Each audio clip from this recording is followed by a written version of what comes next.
Assalamualaikum warahmatullahi wabarakatuh.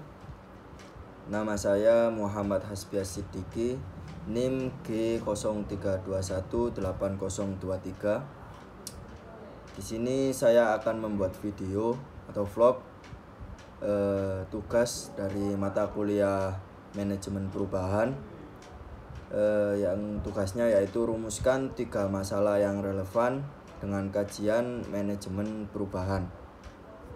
Di sini saya sudah merumuskan 3 rumusan tersebut yang relevan di dokumen tersebut.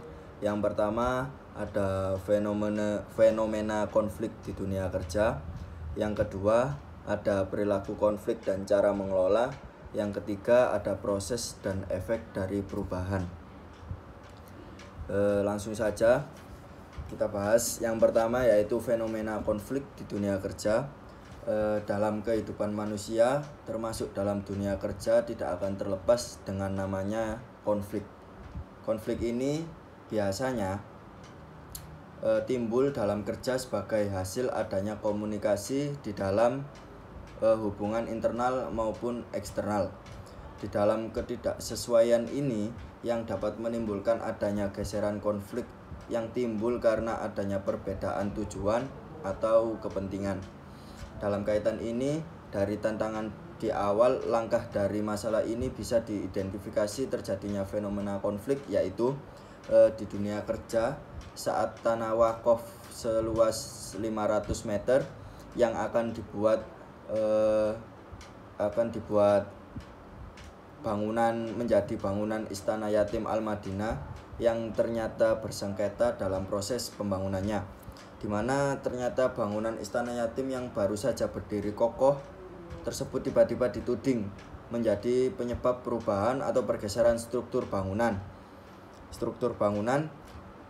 rumah samping dan belakangnya, sehingga yayasan tersebut digugat secara serempak oleh para pemiliknya dengan tuntutan meminta ganti rugi atas kerusakan rumah mereka. Namun secara gamblang Allah menegaskan bahwa setiap kesulitan pasti dibarengi dengan kemudahan. Terdapat dari Quran surat 94 ayat 5-6 yang menyatakan bahwa seluruh hambanya harus senantiasa optimis dan berpikir positif dalam situasi kelam apapun, karena hal itu semua permasalahan menjadi ringan dan tuntutan warga karena soal pergeseran struktur bangunan tersebut akhirnya mencapai mufakat. Yang kedua ada perilaku konflik dan cara mengelola. Dalam hal ini konflik dapat dicegah atau dikelola dengan disiplin, pertimbangan pengalaman dalam tahapan kehidupan, mendengarkan secara aktif, dan yang paling utama adalah komunikasi. Dari masalah tersebut, setelah terjadinya konflik dengan warga sekitar, lalu tindakan selanjutnya adalah cara mengelola konflik tersebut. Setelah mencapai kata mufakat, bukan berarti persoalan tersebut itu selesai. Babak berikutnya adalah memastikan seluruh uang ganti rugi yang ditanggung yayasan itu benar-benar lunas dan dibayarkan kepada mereka yang berhak, dan itu menyangkut jumlah nominal yang sangat besar. Setelah semua sudah terbayarkan, proses pembangunan Istana Yatim Al-Madinah tersebut bisa berjalan secara lancar karena kehendak dan bantuan dari Allah atas segala niat baik yang dijalankan. Yang ketiga yaitu proses dan efek dari perubahan. Karena kedekatan seorang hamba dengan Allah bukan berarti bakal membebaskan dari kesulitan. Bahkan kehidupan dunia diciptakan sebagai tempat ujian bagi kita umat manusia, yang sebagian diantaranya tentu termasuk hal-hal yang indah, ya hal-hal indah yang menurut kita hal indah tapi tidak menyenangkan, dan itu ujian-ujian yang tidak lepas dari Allah Subhanahu wa taala. Dari adanya konflik, cara pengelola dan proses serta efek dari perubahan. Setelah perilaku konflik yang terjadi antara warga sekitar dengan pihak yayasan dan sudah menemukan titik terang dan mufakat, maka semua kesulitan sudah diganti dengan kemudahan. karena saat-saat sulit kita tidak jauh dari Allah dan bahkan menuju Allah.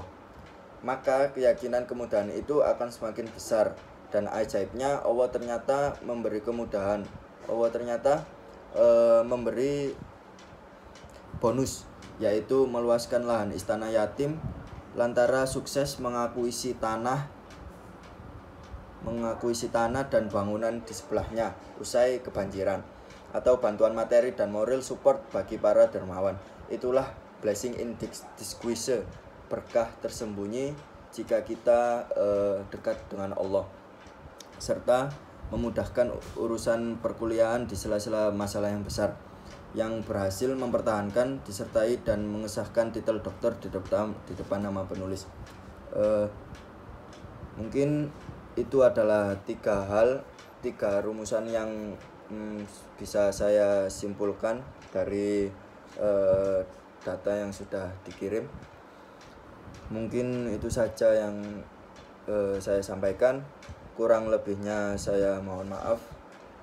Assalamualaikum warahmatullahi wabarakatuh.